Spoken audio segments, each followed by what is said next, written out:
Hi hello sweeties, welcome to my story world. Permission అడుగుతారా మీరు? తండ్రి అన్నారుగా, ఇంకేంటి చెప్పండి వింటాను అని మైరా చెప్పింది. కీర్తనకి స్పృహ వచ్చినట్టు ఎట్టి పరిస్థితిలో సంజుకి తెలియకూడదు. ఇంకో విషయం, హాస్పిటల్కి సంజు రాకూడదు. మీ మామయ్య ట్రీట్మెంట్ అంటూ హాస్పిటల్కి సంజు వస్తున్నాడు కదా, ఇక మీద రానివ్వకు అని జగన్నాథం చెప్పాడు. ఎందుకోసం? కీర్తన అక్కకి స్పృహ వచ్చినట్టు నేను సంజుకి తెలిసేలా చేస్తాను. తను వచ్చి కీర్తన అక్కని చూసేలా చేస్తాను. ఈ విషయంలో నేను ఎవరి మాట వినను. ఎవరైనా అడ్డుపడుతున్నా ఒప్పుకోను అని మైరా సూటిగా చెప్పింది. మొండి పట్టుదల వదిలేయి మైరా అని జగన్నాథం అన్నాడు. నేను మిమ్మల్ని తండ్రి స్థానంలో పాటు ఒక ఫ్రెండ్ స్థానంలో కూడా చూస్తున్నాను. అందుకే మీకు ఒక మాట చెప్తున్నాను, వినండి. సంజు ఇక్కడికొచ్చి కీర్తన అక్కని చూడాలి. అసలు సంజు మనసులో ఏముందో నాకు స్పష్టంగా తెలియాలి. అసలు కీర్తన అక్క మనసులో ఏమనుకుంటుందో నాకు తెలియాలి. మీ ఎవరికీ కీర్తన అక్క ఎమోషన్స్తో ఫీలింగ్స్తో పని లేదా? తను స్పృహలో లేనప్పుడు మీరు చెప్పి పెళ్లి జరిపించారు. తను కనీసం తన ఫీలింగ్స్ని వద్దనో అవును అనో ఏమీ చెప్పలేని స్థితిలో జరిగింది. సంజుతో ఎంతో జీవితం ఊహించుకొని ఉంటుంది కదా అంకుల్. అదంతా సర్వనాశనం అయిపోతూ ఉంటే ఎంత బాధగా ఉంటుంది. నేను అసలు ఇలా ఎందుకు బ్రతుకున్నాను అని అక్క ఫీల్ అయితే అది నేను తట్టుకోలేను.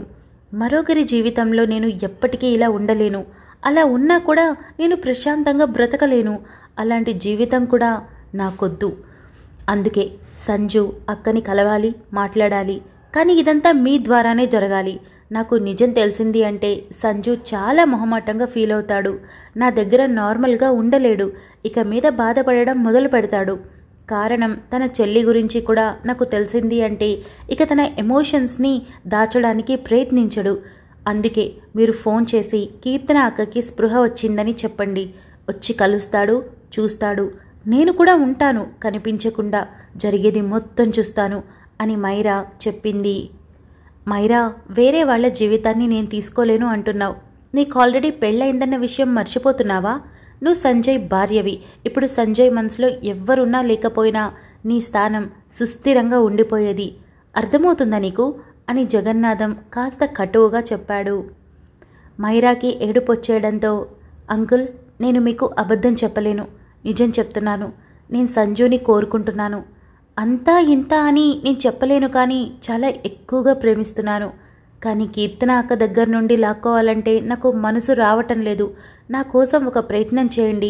లేదా అట్లీస్ట్ హాస్పిటల్లో ఒక 2 నిమిషాలు కలవనివ్వండి. వాళ్ళ ఫీలింగ్స్ ఏంటన్నది నాకు తెలుస్తుంది.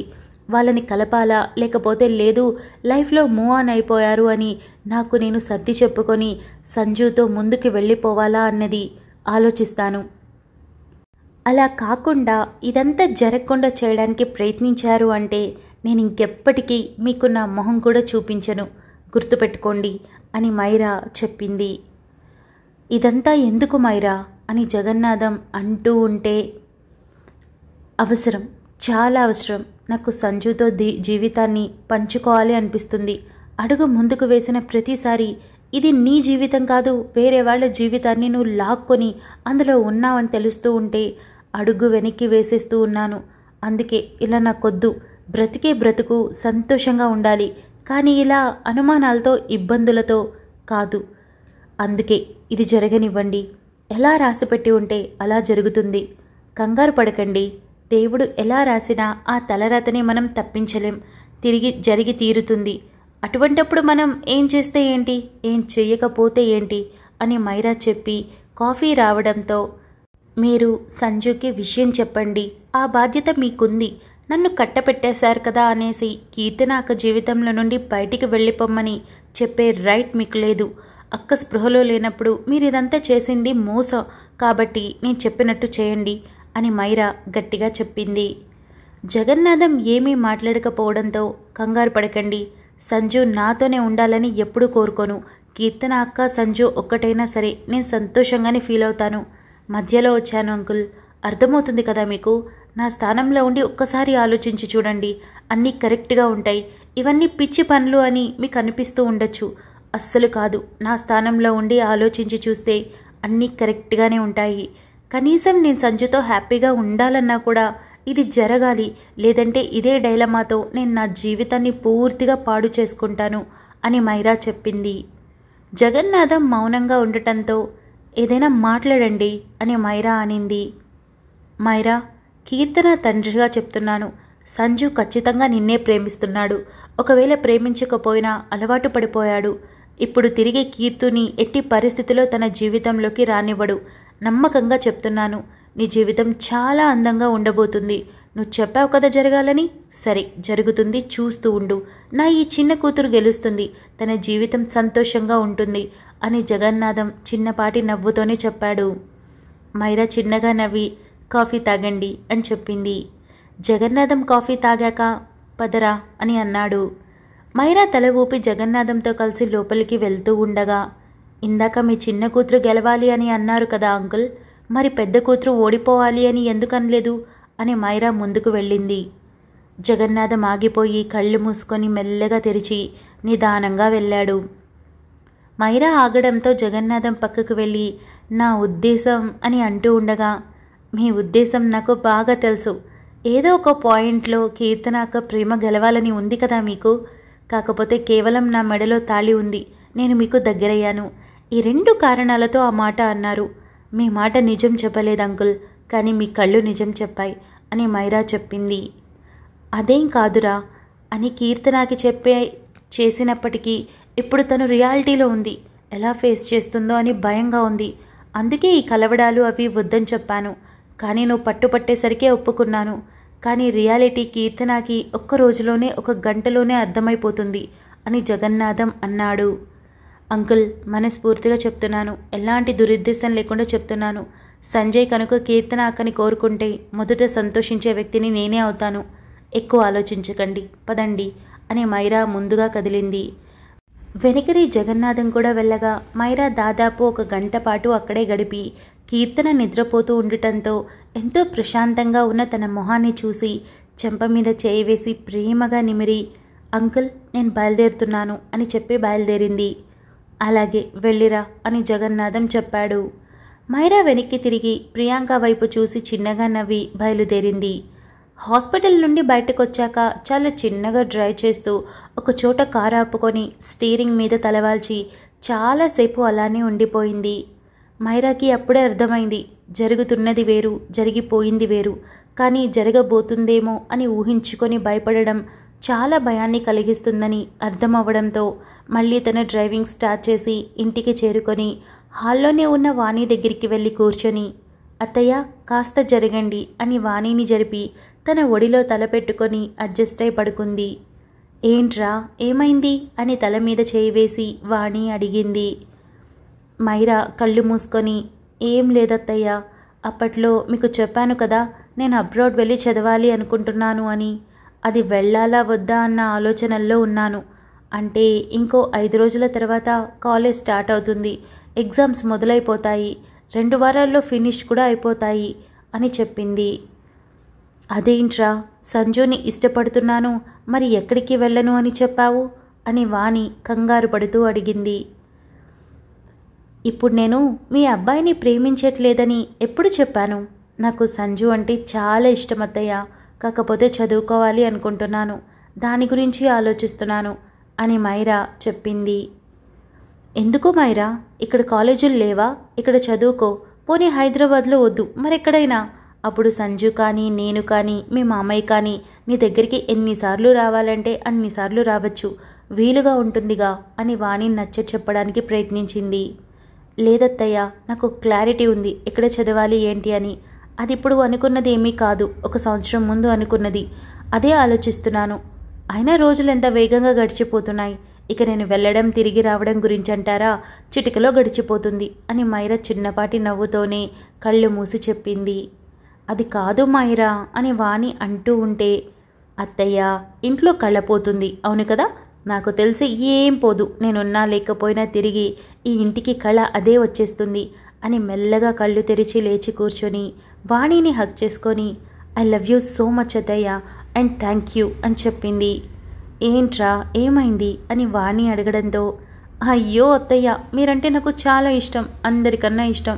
ఎందుకో తెలుసా, నాకు అమ్మ లేదు, అమ్మ ప్రేమని నీళ్ళు చూపించగలిగింది.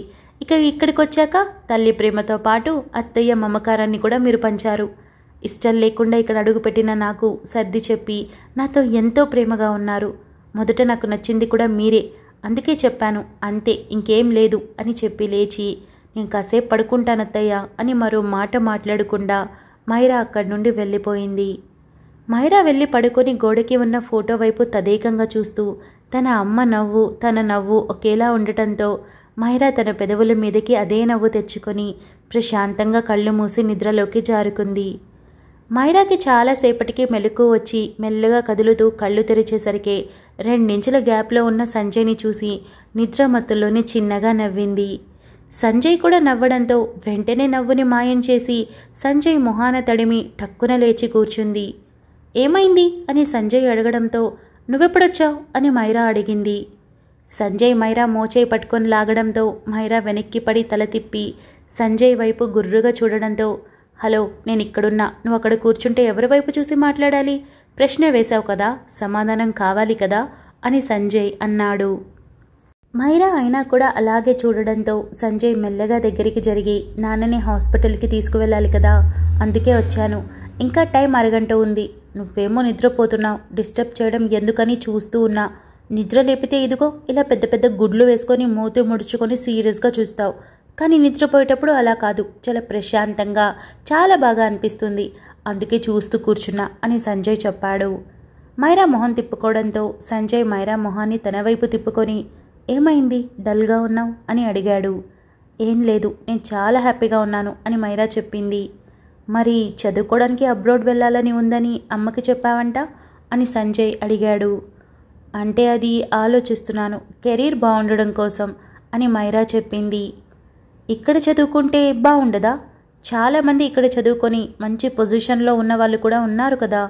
నీకేం కావాలన్నా ఇక్కడ దొరుకుతున్నాయి కదా. కావాలంటే ఆన్లైన్ క్లాసెస్ కూడా అరేంజ్ చేస్తాను, హ్యాపీగా ఇక్కడే చదువుకో అని సంజు చెప్పాడు. మైరా సంజయ్ వైపు తిరిగి సూటిగా చూస్తూ సంజు, అప్పుడు మనం ఒక ఛాలెంజ్ పెట్టుకున్నాం, నా వంట బాగుందని అందరూ చెప్పారు.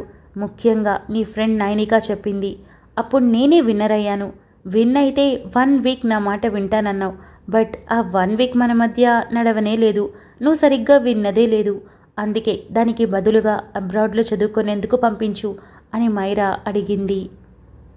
మైరా, నువ్వు తెలిసి అడుగుతున్నావా తెలియక అడుగుతున్నావా నాకు అర్థం కావడం లేదు. ఇప్పటికి చాలాసార్లు నీపైన నా ఒపీనియన్ ఏంటని చెప్పాను అని సంజయ్ మైరా నుండి దూరంగా జరిగి లేచి కూర్చొని మౌనంగా ఉండిపోయాడు. మైరా లేచి కూర్చొని అంటే నాకు చదువుకోవాలి అనిపిస్తుంది అంతే, వేరే ఏ కారణం లేదు అని సర్ది చెప్పడానికి చూసింది. సంజయ్ మైరా వైపు తిరిగి డోంట్ లై, ఒకరి మీద విపరీతమైన ఇష్టమో ప్రేమో ఉంటే మనల్ని మనం చాలా విషయాల్లో అడ్జస్ట్ చేసుకుంటాం. ఏదైనా వదులుకునేందుకు ట్రై చేస్తావు బికాజ్ ఆ పర్సన్కి మనం దూరంగా ఉండడం కష్టం కనుక. కానీ నువ్వు వారం ముందు వరకు ప్రేమిస్తున్నానని చెప్పి ఈరోజు తిరిగి మళ్ళీ దూరంగా వెళ్ళడం గురించి మాట్లాడుతూ ఉన్నావు. యూనో, నాకు నీకు చాలా డిఫరెన్స్ ఉంది. నేను నీకన్నా 1000 times బెస్ట్. బికాజ్ మొదట నేను వద్దన్నాను, కానీ ఈరోజు కావాలి అంటున్నాను, దాని మీద స్టాండ్ అయి ఉన్నాను. కానీ నువ్వు మొదట వద్దన్నావు, తర్వాత కావాలన్నావు, మళ్ళీ వద్దంటున్నావు, ఇప్పుడు అసలే దూరంగా పోతాను అంటున్నావు. అయితే నీకు సైకలాజికల్గా ప్రాబ్లం అనుకుంటా. నాకు తెలిసిన బెస్ట్ సైకియాట్రిస్ట్ ఉన్నారు, వెళ్ళి ట్రీట్మెంట్ తీసుకో, దారిలోకి వస్తావు అని సంజయ్ గట్టిగా చెప్పాడు. నాకే పిచ్చి లేదు, ఏ ప్రాబ్లం లేదు. నా లైఫ్ మీద నాకు చాలా పెద్ద క్లారిటీ ఉంది. అవును, నేను నిన్ను ప్రేమించాను, అది నేను ఎక్కడ అబద్ధమని చెప్పాను. కానీ ఇప్పుడు వద్దు అనుకుంటున్నాను. నా కెరియర్ చూసుకోవాలి, లైఫ్లో మంచిగా సెటిల్ అవ్వాలి, అందరూ నన్ను చూసి ప్రౌడ్గా ఫీల్ అవ్వాలి అనుకుంటున్నా. దీనికి కాస్త టైం పడుతుంది. నువ్వు నాకు డిస్టర్బెన్స్గా ఉన్నావు అని మైరా చెప్పింది. డిస్టర్బెన్స్ అని సంజయ్ అడగడంతో మైరా తాను ఏమందని అర్థమవడంతో తనే మాట్లాడుతూ అంటే అది అంటూ ఉండగా సంజయ్ చేతిని అడ్డుపెట్టి మైరా, నేను ఎవరినైనా ప్రేమిస్తే వాళ్ళ మీద పెద్దగా కోపడలేను, కానీ కొన్ని విషయాలకి చాలా హర్ట్ అవుతాను. అది అమ్మ అయినా నాన్న అయినా ఎవరైనా సరే, వాళ్ళ దగ్గర నుండి కొన్ని మాటలు నేను అస్సలు తీసుకోలేను. ఇప్పుడు నీ దగ్గర నుండి ఇది అని సంజయ్ చెప్పి హాల్లోకి వెళ్ళిపోయాడు. మైరాకి ఒక్క క్షణం ఏం అర్థం కాలేదు. ఏంటి నేను ఏం మాట్లాడుతున్నా అసలు? నేను సంజు డెసిషన్ని గౌరవించాలి అనుకుంటున్నాను, కానీ ఈ ప్రాసెస్లో హర్ట్ చేస్తున్నాను. మరీ ఇంత పిచ్చిగా బిహేవ్ చేస్తున్నానేంటి అని మైరా తల విదిలించుకొని లేచి బయటకు వెళ్ళి అప్పటికీ సోఫాలో కూర్చొని ఉన్న సంజయ్ని చూసి, సంజు ఒకసారి రావా అని గట్టిగా పిలిచింది. సంజయ్ తలెత్తి మైరా వైపు చూసి ఏం మాట్లాడకుండా సైలెంట్గా ఉండడంతో, నిన్నే పిలుస్తుంది, ఒకసారి పైకి రా అని మైరా మరోసారి అనడంతో భోజనం చేస్తూ ఉన్న వాణిని, అక్కడే కూర్చొని ఫోన్ నొక్కుంటున్న సాకేత్ని చూసి తప్పక లేచి వెళ్ళాడు. రూమ్లోకి వెళ్ళాక మైరా డోర్ క్లోజ్ చేసి సంజయ్ ఎదురుగా నిలబడి, సో సారీ, తప్పుగా మాట్లాడాను అని మొహమాట పడుతూ చెప్పింది. సంజయ్ సైలెంట్గా ఉండడంతో చుట్టూ చేతులు వేయకుండా కేవలం సంజయ్ గుండె మీద తలవాల్చి సారీ అని చెప్పి లేవబోతూ ఉంటే సంజయ్ ఒక చేతిని తన చుట్టూ వేసి పట్టుకోగానే తన ఫోన్ రింగ్ అయింది. పాకెట్లో ఉన్న ఫోన్ తీసి చూడగా జగన్నాథం కావడంతో లిఫ్ట్ చేసి, హలో చెప్పండి అని సంజయ్ అన్నాడు. సంజు, నీతో ఒక విషయం మాట్లాడాలి, కీర్తన గురించి అని జగన్నాథం అనడంతో, నేను మళ్ళీ మాట్లాడతాను, బిజీగా ఉన్నాను, ఒక 10 నిమిషాల తర్వాత కాల్ చేస్తాను అని సంజయ్ చెప్పి కాల్ కట్ చేసి ఫోన్ పక్కనే ఉన్న సోఫాలో వేసి మరో చేతిని కూడా మైరా చుట్టూ వేసి పట్టుకున్నాడు. నేను సారీ చెప్పడానికి పిలిచాను అని మైరా అనడంతో, మరి నేను యాక్సెప్ట్ చేయాలి కదా, చేయాలంటే కాస్త నోరు మూసుకొని సైలెంట్గా ఉండు, ఇకపోతే కాస్త నోరు కూడా అదుపులో పెట్టుకో, పిచ్చి పిచ్చి మాటలు నేను తీసుకోలేను, నా మీద అరిచినా ఇదివరకటిలా ఇప్పుడు ఏం చేయలేకపోతున్నాను, కానీ దాన్ని అలుసుగా మాత్రం తీసుకోవద్దు. ప్రతి ఒక్కరికి కొన్ని ఎక్స్పెక్టేషన్స్ ఉంటాయి, నాకు అవి కాస్త ఎక్కువ, కాబట్టి పిచ్చి మాటలు మాట్లాడకు.